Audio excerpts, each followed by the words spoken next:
है। चलिए question number 7 पे ध्यान दीजिए। कह रहा है कि यदि बिंदु x1 y1 x2 y2 तथा x3 y3 संरेख है तो साबित करना है y2 माइनस y3 बटा x2 plus x2 into x3 और प्लस y3 माइनस y1 बटा x3 into x1 plus y1 minus y2 बटा x1 इंटू x2 बराबर 0। ये आपको साबित करके देखना है। तो देखिए यहाँ कह रहा है कि बिंदु x1 y1 x2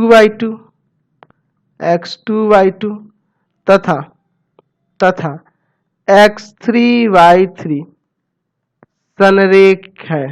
ये संरेख है, ये तीनों बिंदु क्या है? संरेख है। तो संरेख है तो आपको पता है कि क्षेत्रफल 0 ले लेंगे, यानी कि 1/2 x1 y2 minus y3 plus x2 y3 minus y1 plus x3 y1 minus y2 बराबर में 0।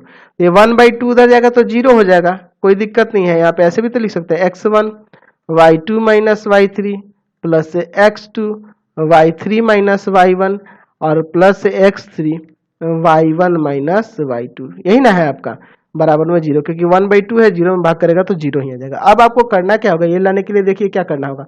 आपको लिखना होगा x1 into x2 into x3 से भाग देने पर, चलिए इससे भाग देते हैं दोनों तरफ, ठीक है।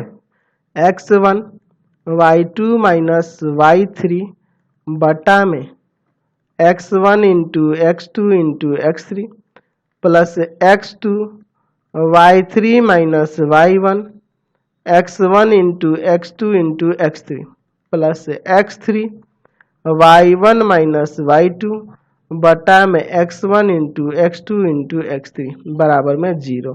यहाँ x1 से x1 कट जाएगा, x2 से x2 कट जाएगा, x3 से x3 कट जाएगा, है ना। तो जो बच गया वही ना आपको प्रूफ करना था। चलिए तो यहाँ पे इसको ऐसे लिख सकते हैं y2 माइनस y3 बटा में x2 into x3 plus y3 minus y1 बटा में x1 into x3 plus y1 minus y2 बटा में x1 minus x1 into x2 बराबर में 0। ये साबित हो गया, समझ गए। चलते अगले क्वेश्चन।